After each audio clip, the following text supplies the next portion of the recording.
Achtung, the Volks of YouTube. It's me again after 2 months of having a destroyed computer, your pal Anani.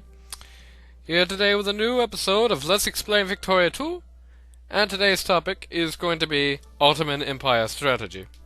The Ottoman Empire was founded in 1299 by Osman I in this very province, as one of the many competing small emirates banding up to challenge Byzantine authority. After shrewd diplomacy and conquest, eventually leading to the conquest of the Byzantine Empire, which is said to be many as the end of an entire era, the Ottoman Empires quickly ballooned to one of the largest states in Europe, but in recent years, as dictated by this game, has been on a sharp decline. The Ottoman Empire is probably one of the most interesting of all the starting powers of Victoria II, and in fact and indeed is probably, in most concerns, the most interesting due to challenge starting country. The first reason, as you can see, I was moving towards nationality, is from your very, very splintered base of population. The Ottoman Empire starts with... We are in nationality map mode right now, not population, and it might be hard to tell because just about every region has someone different in power. You have the Serbians in South Serbia, of course, Albanians in Albania, Bulgarians in Bulgaria, etc., etc., etc. Even in the provinces that you probably have your eye on that have cores, are still filled with Mashgiri Arabs and Bedouins. So that being said, the Ottoman Empire has a lot of populations to worry about, particularly the Kurdish and Armenian peoples that have no real country to call their own and will revolt at many points, leading to a very splintered base. Another potential challenge with the Ottoman Empire is its complete technological inferiority to just about every other nation. The Ottoman Empire has the worst technology of any of the great powers. If you're playing stock Victoria 2, you'll even notice that Siam and Persia beat them. Simply put, the Ottoman Empire does not start in a very good technological position, with a whopping 4 army techs, 2 navy techs, 3 commerce techs, 3 culture techs, 2 industry techs, leading to 14 total technologies. This is not good. And in fact, even if you look through your armies, you'll notice that most of them are simply irregulars. Very few of them are infantries outside of the big hitters of the major armies in Anatolia and your capital and other such areas. So with that being said, you may want to know, why play as the Ottoman Empire? The answer is simply opportunity. The Ottoman Empire, despite its long decline leading up to now, especially with the recent events of Egyptian and Tripolitanian independence, has made it one of the most flexible and easily moldable states of all the great powers of Victoria II, because despite starting with the splintered population base, you still have a high population especially of techs. And despite starting with bad technology, you can use your technological points efficiently to get technologies for your will. And despite having splintered populations, your regions are almost admirably well made, with usually at least one major population center, as opposed to states like, say, Austria, where you'll have a few regions like Slavonia and the Siebenbergs, which really don't offer anything for you no matter what you do to them. In particular, Ankara, because it's full of Turks, it has a high population, and Egypt starts with a few of your cores, which is something we'll get to in a little bit. So, in addition to that, in fact, let's just get to it right now. Cores, cores, cores! The Ottoman Empire loves its cores. In fact, it just loves its walls in general. This is how many provinces you start out that aren't in your nation that you have cores on. Egypt has a whopping 6 regions that are out of your control that you can very easily make yours by defeating the relative pushover of a state. But even discounting things like cause, you start out with Serbia in your sphere of influence, so they will not like you and they will not propose any alliances or anything like that. And Wallachia and Moldova as satellites and spheres. So, in addition to the fact, by the way, that you are at war with the revolting Tripolitania to conquer it entirely, the Ottoman Empire just has many windows of opportunity to get cores and, of course, colonies. You might notice that Tunisia, Egypt, Hejaz, Nejd, Persia all start out with either an Ottoman Empire border or an Ottoman Empire core border. So, a cunning Ottoman player can very quickly take control of almost the entirety of the Arabian Peninsula if he places Casus Belli right. So, even with that said, there are still a few bigger problems to worry about. Though Austria, the Ottoman Empire's classic foe, is now very much pacified towards you, there is still one very large threat. That large of a threat. In fact, still more of a threat. Russia hates you. Simply put, all the fighting that you and Russia have been doing for the last few hundred years is catching up to you more than ever. You do not have any cores on any of your former territory in Russia, so don't get too excited about that, sadly. But you do border some very good provinces to try and take from. In particular, you can entirely seal off Russia's entrance to you, one of Russia's entrance to you, by freeing Moldova's cores, one of your vassal states if you remember, in this region, making you border all the Caucasian places, which is an awful place to launch an assault from, but is a decent place to sit down and occupy. And with that said, you'll get awesome places like Armenia's iron-producing industries, Azerbaijan's high, same-cultured population, North Caucasia's silk-producing provinces, and not to mention all the tea, coffee, and fruit that you can imagine. Simply put, Russia, though a very large threat, and it will probably destroy you if you're trying to fight a two-front war or cut up somewhere else at a time, is a great window of opportunity for expansion. And if you're particularly creative, there's an old place called the Crimean Khanate that you might think about recreating. So, with all that said, there's also Greece. Let's talk a little bit about Greece. Don't attack Greece. You might think, you're the Ottoman Empire. And what did the Ottoman Empire do in this time? Was Turkey still doing today? Bickering with Greece. Don't fight Greece. Because Greek states will rise up against you. Greeks already have many cores on you. You do not want them getting more cores. Their people are rebellious, especially if they get revanche. And worst of all, what will the actual repercussions? It starts out in the sphere of the United Kingdom, friendly with France and Russia. While the UK and France are less of threats due to their distance from you, they still have powerful navies. But one thing you definitely do not want to be doing is fighting the navies of the UK and France, as well as their little expeditionary forces in North Africa they'll send at you from time to time, as well as having to defend yourself from Russia on another front. Simply put, unless you have a very good opportunity or Greece becomes a great power, not a very good idea to attack them. So, with that being said, let's talk about your opening strategy. Of course, the first thing you want to do as the Ottoman Empire is take care of this little problem. The Tripolitanian Revolt.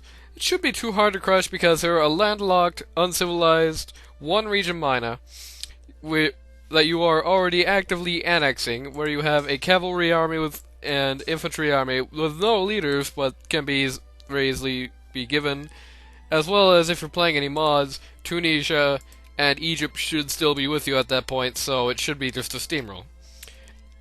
After that, as far as wars go, the world is your oyster.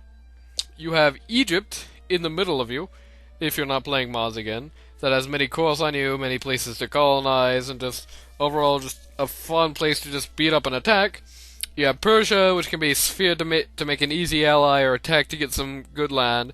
The whole of the Arabian Peninsula is almost just cherry picking. Ethiopia can make a good ally, and if you're particularly daring, or at least just have a very expansive empire, you could try to give yourself a border with India and start taking provinces in Pakistan, which conveniently will still follow under your own religion.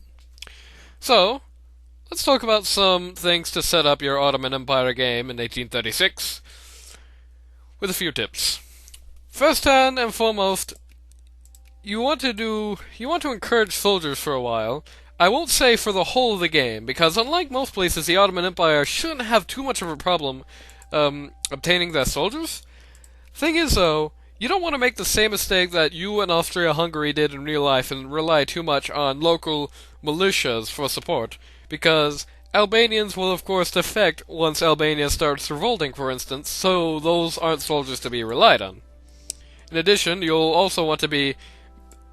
to have the areas in Turkey for that reason, as well as their proximity to a lot of these armies, where you're going to want to get rid of these irregulars. Simply put, there is no clear advantage having irregulars gives you, besides cheaper maintenance costs, especially at this point in the game. So your first job after getting rid of Tripoli should be getting rid of your irregulars and replacing them with more efficient troops. So, the best way to do that is national foci in Thrace, your capital region, and Ankara, especially after you get Egypt, that one. And good targets for an opening assault are Tripoli, Tripoli, Tunisia. If you want to spend the 20 infamy, Montenegro being knocked out will be considerably less of a thorn in your side than a Montenegro that's just simply lounging around with its one province minor. You got Persia, Nejd, Hejaz, Abu Dhabi, Yemen, Oman, and if you're very bold, Austria or Russia. So, if you're just tuning in, basically, make your soldiers Turkish, make them not irregular, and attack, attack, attack. Finally, let's talk about the last two major things, balancing your budget and your technology. The main problem with the Ottomans is that they just simply can't seem to make money. Their national stockpile costs so much, from their decently sizable navy, mostly composed of very expensive man-of-wars, and their large amounts of land and armies, that balancing your budget is just going to be a very difficult task, especially considering they lack any other mining and farming output technologies in the market functionality tree. So with that being said, it's going to suck, and you're probably going to have a few revolts and other such things, but for the start of the game, it's probably the best idea to just max out taxes for the poor and middle class, your terrorists, and if you really need to, probably even your upper class. Right now, at this point in the game, in the opening stages, you should be just fighting pretty much war after war after war, just in quick succession. So, you want to make sure that your military spending doesn't dip below 50 and your national stockpile doesn't dip below 75% at the worst of times. So with that being said, let's look at technology. Now, I know what you're thinking. Kaiser Nani, you suave stud of an always right man. The Ottoman Empire should be fighting so many wars. Would it not be a good idea to start out with a technology like muzzle-loaded rifles, ion muzzle-loaded artillery, military staff system, which will provide almost immediate and direct benefits to your army? My answer is no. Shut up. Awful idea. The Ottoman Empire, despite all of its military upsides, has an awful ailing economy. Research your market functionalities and your financial institution trees, that's your tax efficiency and mining and farming output, as fast as you can. The biggest problem with making a successful Ottoman Empire is making sure your economy is stable. If your economy is stable, that means that your revolt risk will go down, your consciousness will go down, your militancy will go down, and of course the opposite is true if your economy is horrible and you're losing 83 pounds per day. A successful Ottoman Empire that's just constantly plagued by rebels, revolutions, etc. just simply will not stand. So, with that being said, the obvious things to research would be market functionality techs and power techs. So, after all that being said, the biggest question remaining is what to do after you actually form your successful Ottoman Empire. And by that I'm talking late game strategy. After you've conquered your uncivs and are finally able to go up against Russia, Austria, and other powers in your area, the biggest thing to think about will be industrializing. Now, the best regions to industrialize, of course, are going to be, first and foremost, your major population and capital, Thrace. Though Thrace only has it only has two useful items for industry, it has one of the largest populations, and certainly with such a large empire, that's going to have techs that increase factory throughput and other things. Anyway, you might as well just accept some imports. At the very least, you can make a wine factory there, which would be very wildly successful as fruit-producing wine factories tend to do. Another good place is, of course, Ankara. Mostly due to the size of its region, allowing for a lot more population to be able to go to the actual Ankara province for work. But in addition to that, it's once more got some fruit, which increases the it lets you build a wine factory, and of course it's mostly flat land, which will help you build railroads, which will of course increase your factory's production and other such things. Other good factories locations are here in Ottoman Montenegro and southern Serbia, where you have iron resources. Of course, that's good for steel. Bosnia with its fish and other canned food products, as well as coal. The Albania and North Greek areas, due to their abundance of canned food products. Southern Serbia and Macedonia to their abundance of timber. And of course, the provinces you get from Egypt in the Levant are going to be very good, especially for wine producing here.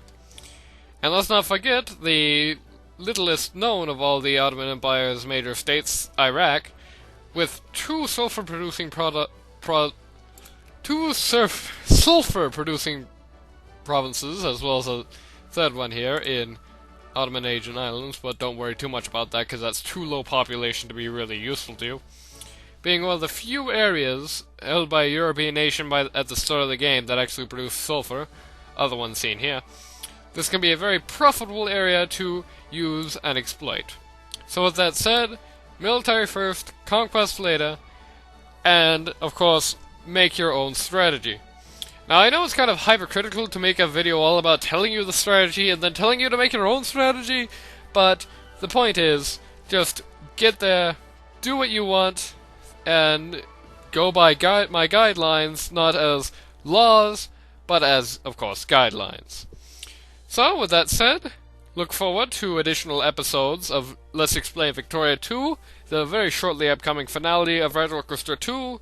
Let's Not Plays every Saturday, and of course, we might have something very special next week in lieu of Let's Explain Victoria 2. So with that all said, good night, folks.